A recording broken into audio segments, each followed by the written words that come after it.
Кои са според мен най-ефективните типове гладуване или така модерната дума, която се използва в момента фастинг, които дават най-добри резултати според мен? Това е първото, най-основното е периодичното гладуване, което е 16 на 8 или 18 на 6, което общо взето означава, че си вкарваме храненията в 6 до 8 часов период от време и другите 16-18 часа пием само вода, като това го правим всеки ден и това е изключително полезно за нас и ни помага да контролираме глада и създава една много солидна основа, върху която може да градим след това. Другото е вече по-дългото гладуване, което е 3, 4, 5 дни нататък, което не препоръчвам да се прави от хора, които нямат идея какво правят и не са правили други гладувания преди това, защото тялото трябва да се подготви, защото често има така наречените лечебни кризи, които може да са много опасни и в някои случаи могат дори да ни убият. Затова, ако не знаем какво правим и не сме го правили преди,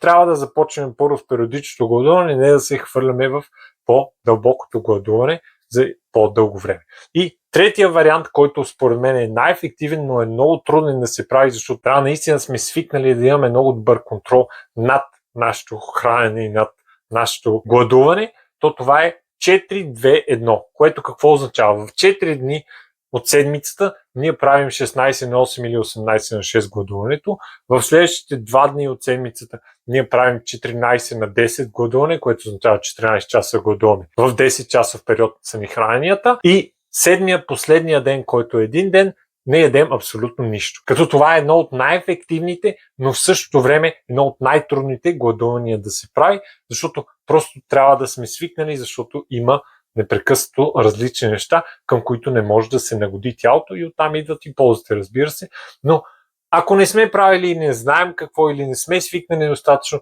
започнете с 16 на 8 или 18 на 6 още по-добре и го правите всеки ден за поне няколко месеца, преди да преминете към каквото и да е друго гладуване.